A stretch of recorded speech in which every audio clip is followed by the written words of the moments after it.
Is anyone else sick and tired of listening to that one guy who's always comparing one trading card game to another? The worst has to be when they leave a game for a different one, but keep mentioning it all the time. Like, we get it, dude. You used to play Magic the Gathering and you hate what Wizards of the Coast did to it, and you're so happy that Flesh and Blood is different. Honestly, screw trying to figure out Fab's Power 9. Screw comparing Welcome to Wraith, Arcane Rising, and Crucible to Magic's early sets. And most importantly, screw the rules, I have money.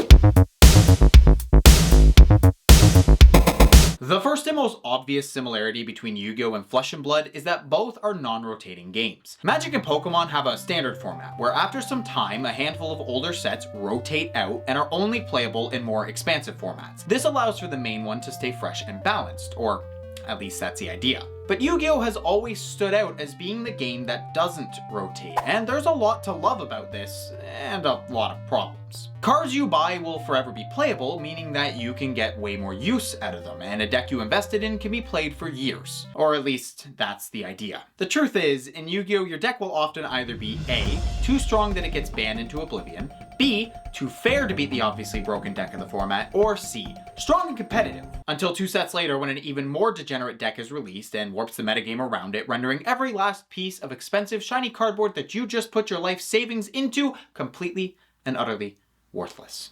Also, cards get banned in Yu-Gi-Oh! Like, a lot. And Flesh and Blood is also non-rotating, for the most part. Barring bans, everything but the heroes and their signature weapons are legal forever. The difference here is the Living Legend system, where if a hero gets enough wins in big events, they'll gain enough points to be removed from competitive play. Now at first, you might think that this makes Flesh and Blood significantly different from Yu-Gi-Oh! But honestly, the Living Legend system kind of works the same way as Konami just banning the best deck in the format. I mean, think about it. We lost OG Prism to Living Legend, and after a while, we got a new Prism that's both different and a bit weaker than she was before. This is similar to Konami banning stuff from the current best deck to kill it, then unbanning it later when it's no longer competitively viable. But even with the LL system, Flesh and Blood is no stranger to the pesky ban list. Pretty much every TCG that lasts longer than a year or two will at some point have to ban cards, but especially in non-rotating games, since you'll reach a point where developers won't be able to test every new card against all the pre-existing ones. This means that inevitably, something is going to break along the way. Sometimes the devs can get ahead of the situation, like when LSS pre-banned Stubby Hammerers in order to prevent Fi from ruining competitive play, while at other times the devs will release a card that breaks the game and then just ban everything around it for a year or two.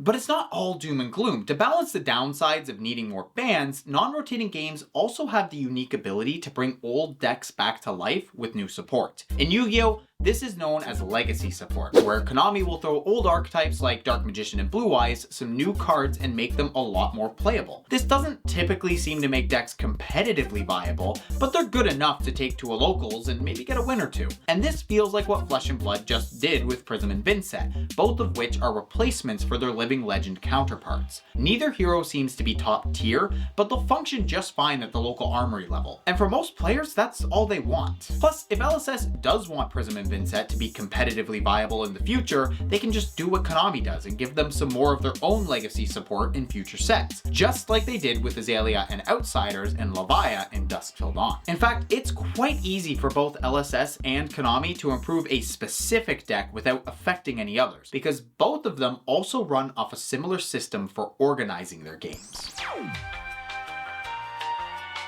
Aside from the anime and certain cards, archetypes are easily the most iconic part of Yu-Gi-Oh! Both Magic and Pokemon use a color-based resource system, which is often copied by other games, but Yu-Gi-Oh! Doesn't really have a resource system.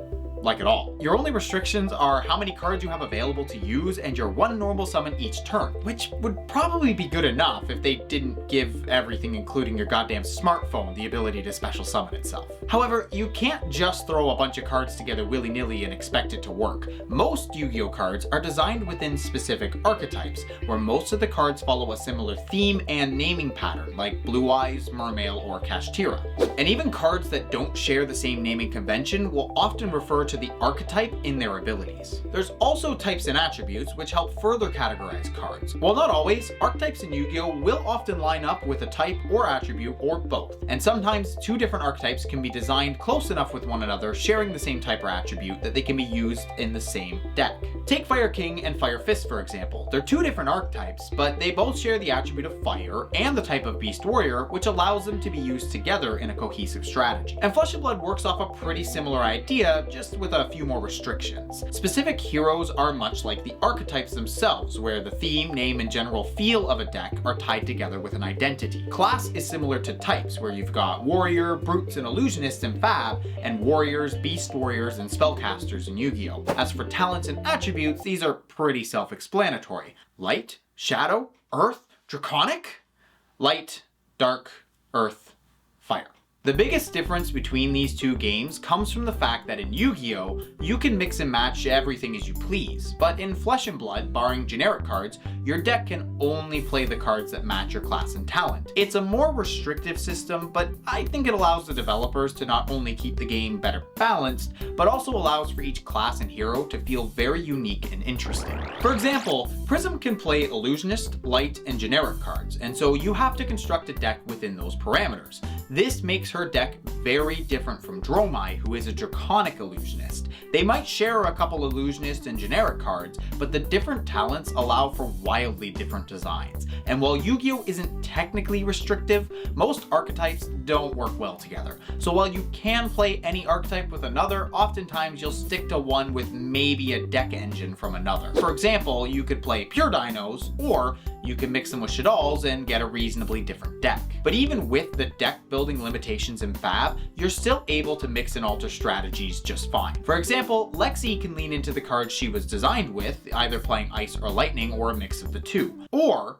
you could throw all that out the window and play Ranger cards that were designed alongside Azalea, going Fuseless Lexi and playing a very different deck to something like Ice Lexi. In short, while Flesh and Blood is more restrictive with its heroes, it works very similarly to Yu-Gi-Oh! When it comes to picking and building a deck. For both games, you pick either a hero or archetype, and then you branch off from there, looking at cards that fit the class and talent or type and attribute. Then, you top it all off with a sprinkle of generic cards. Cards which for both games almost always end up as the most expensive pieces, especially when they're printed at high rarities. Place your bets. Do you think if I stack all these, it'll be taller than me? If there's one thing Yu-Gi-Oh! Is a little bit infamous for competitively, it's expensive generic staples that are almost always printed at secret rare. Think cards like Ash Blossom, Fantastical Dragon Phantasme, and Pot of Desires. All of these were worth upwards, if not above, $100 a copy at their peaks. Now, sure, Konami does eventually reprint these cards into the ground, but if you want to keep up competitively, you'll typically need to drop a few $100 on whatever the newest pushed card is. And Flesh and Blood was very similar at first. Not only did they introduce a legendary rarity, but the pull rates of Flesh and Blood's Majestic and Super Rares in the first two sets lined up with Yu-Gi-Oh's Secret and Ultra Rares. Both Secrets and Majestics were at a pull rate of 2 per box or 1:6 ratio. Ultras and Supers were at 1:12 or about 4 per box. And surprise, surprise, just like Yu-Gi-Oh!, Flesh and Blood saw the generic Majestic staples rise to prices far higher than any other card of the same rarity. Command & Conquer is especially notoriously expensive, being close to, if not over, $100 for most of its lifespan. And that's with a reprint. However, thankfully, it doesn't seem like this is the future LSS wants for their game. Not only did they remove super rares in their third set, Crucible of War, but with Uprising, we got the new and improved Fab 2.0. This change shook up the rarity of those pesky legendaries, making rainbow foils easier to pull and their special cold foils harder to pull. These pull rates have made legendaries far more affordable, while not completely tanking their value, although some cards do still hold a higher price. Class and talent legendaries, for example, are usually pretty cheap, but the good generic ones like Crown of Providence still command a high price due to their ubiquity with every single hero in the game. When it comes to the expensive equipment, you should look at it just like you would with Yu-Gi-Oh's extra deck. There are tons of generic extra deck monsters in Yu-Gi-Oh! That are widely run as one-ofs. Black Rose Dragon, Abyss Dweller, and Apollosa are just a few the game has seen over the years, and every single deck will run a number of these depending on what they can summon. And the best part about these being in the extra deck is that you can easily swap them between your decks since you're not shuffling them in. Because let's be real, No one wants to take cards out of their sleeves and put them in empty sleeves from another deck. I like my main decks to be their own solidified thing. But the extra deck, I mean, yeah, I'll just take one Baronne de Fleur and be done with it, thank you. And this is the exact same with cards like Fiandel's Spring Tunic. You only ever need a single copy and you can use it in any deck forever. So yes, it's an expensive card with a reprint coming up, but its price is due to demand. Much like Yu-Gi-Oh!, Flesh and Blood is a competitive game, so there's huge demand on the best equipment, much like the demand on the best extra deck monsters. Simply put, players want the best cards for the best chances of winning at tournaments. Tournaments which, for Flesh and Blood at least, have great cash prize support. From Battle Hardens and Callings to the World Championships, which last year gave out $100,000 just to first place. But hey, at least Yu-Gi-Oh! Players can win a Nintendo Switch. No, don't pull, no! Ah! So you might be wondering, with all these similarities so far, what do Yu-Gi-Oh! And Flesh and Blood have in common gameplay-wise? Not much. Yeah, they're actually very different games to play. Flesh and Blood is this super interactive, tight, and pretty difficult fighting game. You're trading blows with the opponent, blocking and weaving around their powerful attacks while trying to back them in a corner with your own. Meanwhile, Yu-Gi-Oh! Tends to lean more towards the combo solitaire side of things. However, there is one thing that Fab has that's pretty similar to Yu-Gi-Oh! And it's the Blitz format. While Classic Constructed is Flesh and Blood's main competitive format, Blitz is an almost equally popular format that uses half the life of CC and has a 40 card deck instead of 60. So while Yu-Gi-Oh! And Fab play very differently mechanically, the experience of Blitz is pretty close to that of a game of Yu-Gi-Oh! Both are typically short in terms of their turn count, both heavily punish early game mistakes, and in both, you can get completely blown out by your opponent getting really lucky on the first turn while you have no way to interact. God, I just love that! One of Yu-Gi-Oh's biggest strengths is its combo potential. Basically, no other game lets you just do as much stuff as Yu-Gi-Oh! And this cannot be understated. It is so much fun to be comboing off in Yu-Gi-Oh! Like, I love Flesh and Blood and the interactivity, but good lord, I love me some synchro shenanigans. And while Blitz doesn't typically let you play 15 plus cards in a turn, it does still have a similar rush when you're intimidating your opponent's hand away or threatening half their life with a single crippling crush or attacking 6 or 7 times with a ninja deck. Actually, wait, if you're a Yu-Gi-Oh! Player watching this, you can just play Benji in Blitz. All you gotta do is make sure you land your Spring Tidings and then you can play 15 plus cards in a turn. One thing I think is funny here though is that a lot of Flesh and Blood players say that Blitz is way too swingy and fast and that they prefer the slower games of Classic Constructed. And this is fair, but compared to Yu-Gi-Oh!, Blitz is super reasonably paced and incredibly interactive. Honestly, if you're a Yu-Gi-Oh! Player, I would highly recommend trying Blitz. But as for what hero to play if you're coming over, well, are you a fan of Lightsworns? I love stealing, I love taking things. While certainly no longer in their heyday, Lightsworns are a very beloved archetype in Yu-Gi-Oh! Their self-milling strategy is pretty unique, and the art style of these cards is just absolutely gorgeous. And James certainly must have thought so too, because he just kind of, took their art style and brought it over to Flesh and Blood with the light heroes, Prism and Bolt. I mean, come on.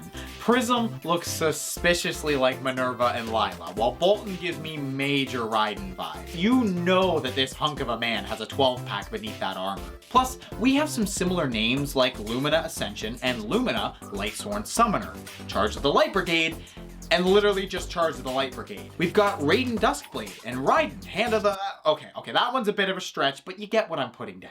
I genuinely feel that Lightsworns had some influence on the art design for the two light heroes, and I'm 1000% down for this. I love Lightsworns, and Prism is my favorite hero. Imagine being such a fucking simp. I mean, just look at these angels. Celestia is an incredible looking card for sure, but she's got nothing on these marvels. However, I do have one tiny, teensy little bone to pick. Actually, hey, Mr. Ibbets, yeah, you take this one.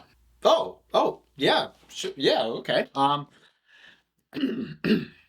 James, buddy, where is our doggo? You're telling me that you ripped off Lightsworns and you didn't give us a good boy ally? What the f***?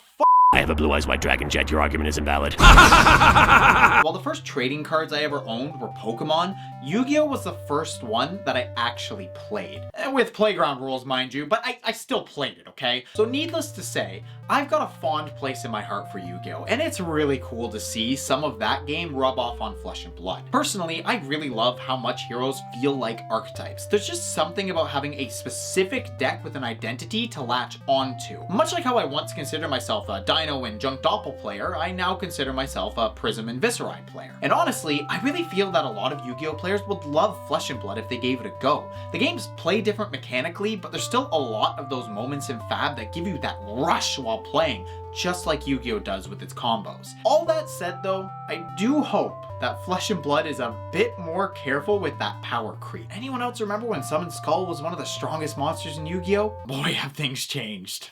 Oh, I'm sorry. Did you think this video was over? What, are you kidding me? I spent like a month on this video. You better be damned I'm thanking the patrons good and proper this time. Patrons like the GigaChad, Saint, Geeks First, Elixir, Smokeopotamus, Vinny, John, Ty, James, Chemical, Bryant, Spencer, and Transient Fire. We've also got the singular Alpha Chad Thomas, and then all the Super Chads, Bruno, Jake, Thal, Cece, Eric, Ben, Zajima, Cameron, and Yogbadoodles21. Huge thank you to all of you. Your support genuinely helps me make these videos, like letting me buy a teleprompter, which has made recording so much easier. So thank you, and I will see you probably in another month.